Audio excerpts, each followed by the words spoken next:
Okay, this doesn't make any sense, but have a look at this website.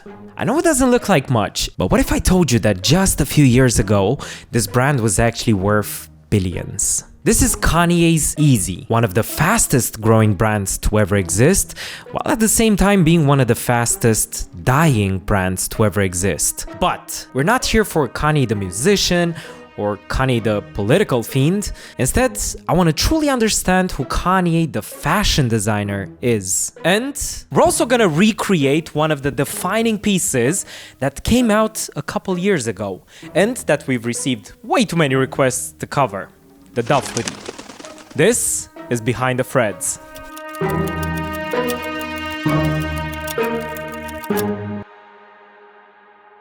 Before we start looking at the collections, we need a bit of context. In the late 90s, Kanye was making beats for other artists to earn his bread, while in the background, he was prepping for his first album release. His life-threatening accident, along with the industry labeling him as a producer, a label that he hated, by the way, motivated Kanye to prove everyone wrong, which he did once he got his first Grammy for College Dropout. During that same year, he released Mascot by Kanye West, his first venture into the fashion world. It flopped, as he printed blank tees with his face. He was seen as a sellout and Kanye hated that label. So he shut down Mascot, and for the next few years, he established himself as a style icon. And in the process, he gave us one of the most timeless memes. His musical success was at an all-time high, and the major brands could no longer ignore it. He found himself back in the fashion game, but this time through collaborations. Nike was first, and he got to flex his design muscles, but before he could even reap the benefits, Kanye was on stage throwing tantrums about the Nike deal, so they quickly cut ties. From across the pond, Adidas didn't have ears for the drama. All they heard was money. So they offered him a deal. They'd make the shoes, and Kanye would take care of the clothing. Which brings us to Yeezy Season 1. Where, through God knows what miracle, he managed to assemble one of the most powerful creative teams you've ever heard of. Jerry Lorenzo, Virgil Abloh, and even Demna Gvasalia. Yeah, the guy that literally had the biggest impact on the fashion scene for the past 9 years. And what did he do with all of this talent and know-how? T-shirts, hoodies, and leggings. Yeah. But the shoes turned out to be such a monumental success that they literally carried the entire collection and even spawned a new level of hype beast culture that we'd previously never seen before. But here's the thing, this video is not about the shoes, since everyone and their grandma already knows how well they performed. I'm here for the clothing. Kanye created a military-inspired collection with the textures, the battle-torn pieces, the colors. He already built his army of followers. It was now time to give them a proper uniform. However, when it comes to the unique identifiers, the drop fails to bring anything new to the table. The presentation, on the other hand, was pretty much spot on. The minimalist environment and soft lighting lets you focus on the clothing, and of course there is the Kanye element which cannot be overlooked. But all in all, I can't help but feel that if this collection was done by any other no-name designer, we wouldn't be talking about it. Okay, so I've already broken down one of the best-selling pieces of the collection, which is this Raglan t-shirt. I started from a base block, widened it, dropped the armpit hole, opened the neck, and matched the sleeves to achieve this very oversized fit. But I wasn't done just yet. You see, a regular sleeve connects at the shoulder, while the Raglan goes all the way to the neckline. In Clo 3D, this can be easily done by cutting two symmetrical pieces from the shoulders and merging them back onto the sleeve. Next up, Yeezy Season 2. The power team left, so Kanye was lacking any fresh ideas. But he did something that actually makes a lot of sense in retrospect. He recirculated the same silhouettes from the previous season with one incredibly effective addition. Just look at the details here. It's kind of shitty, almost as if it was put together by a complete amateur. But that's kind of cool. Let's see how it was done. So there I was back in Clo 3D trying to capture the silhouette of the jacket. But here's the problem. Without the texture, it doesn't quite feel right. I'm gonna grab the hem which is underneath the jacket and shrink it. Now imagine having to do this on every single edge. And you can see why this is actually pretty damn cool from a design perspective. I love it. Even though at the time Season 2 wasn't much different from Season 1, because of the textures, the oversized silhouettes, and the toned down color scheme, I feel like this collection has probably aged the best out of all of them. Yeezy Season 3 is on a whole nother level. Not because of the clothing or even the shoes. Kanye pulled one of the most awe-inspiring moments in fashion when he combined his new album release for Life of Pablo with the Yeezy Season 3 drop. 18,000 people were there, making it the biggest attendance ever recorded for a single fashion show. It's quite ironic, because I would have rated it a 10 out of 10 for presentation, but I can't do it. The music and atmosphere stole from the fashion show's spotlight, and the clothing, in my opinion, feels completely uninspired. For the first time, reiterating on that same formula just doesn't seem to work anymore. And I couldn't even find a single piece that I genuinely liked. So I've settled for a single feature. This fly on this pair of pants. However, I don't even like the pants.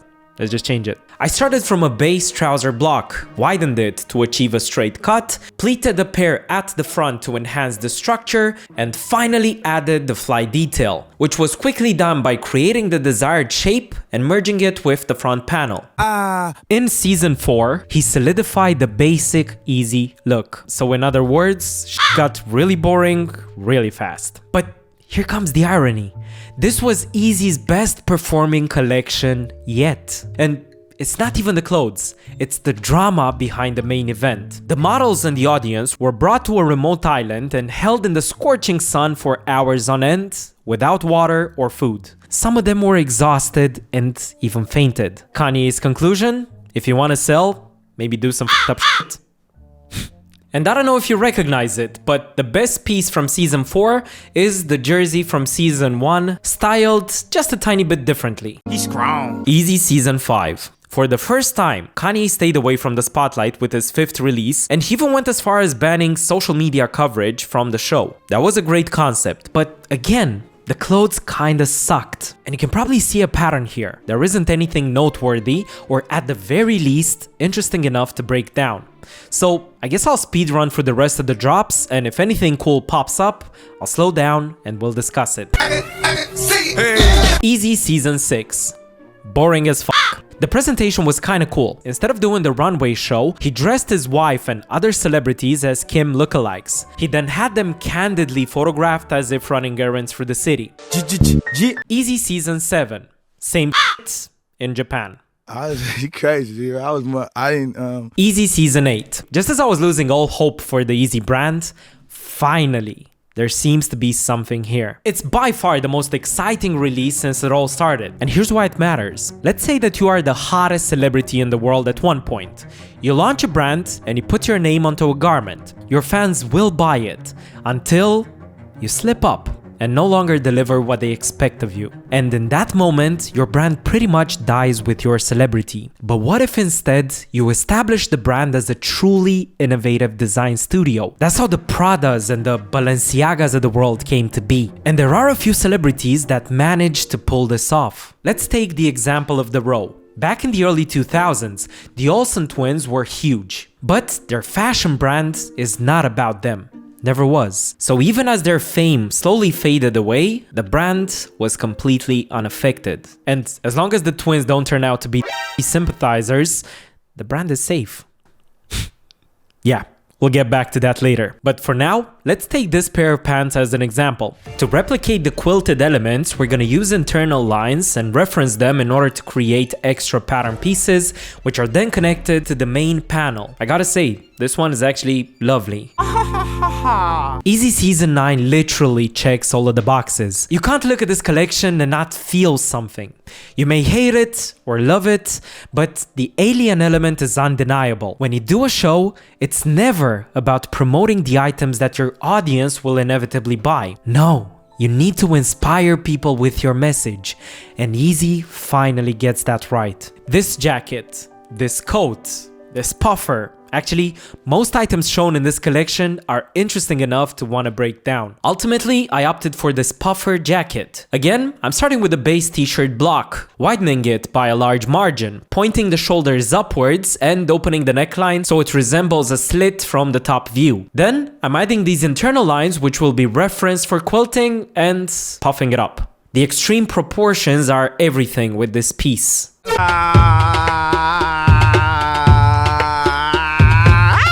And outside of the regular Yeezy drops, there's one surprise release that no one saw coming. Two companies with a strong relationship, and one which is known for their budget everyday wear.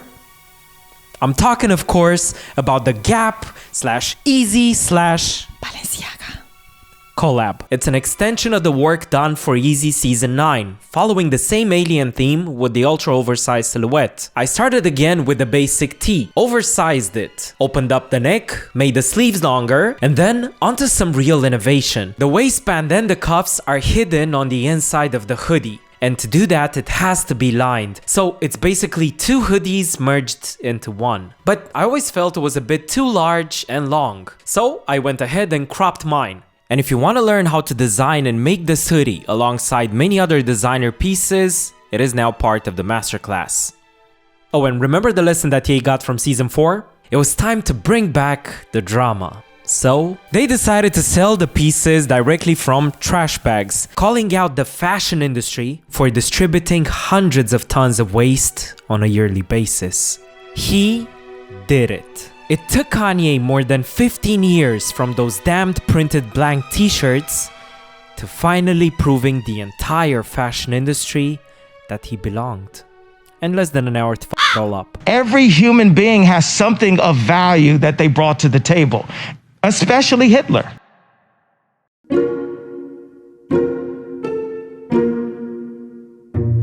After Adidas, Balenciaga, and Gap all cut ties, Kanye was on his own for the first time in 2 decades. Yeezy is now the 2024 version of Mascot, a high fashion powerhouse diluted to just another merch brand.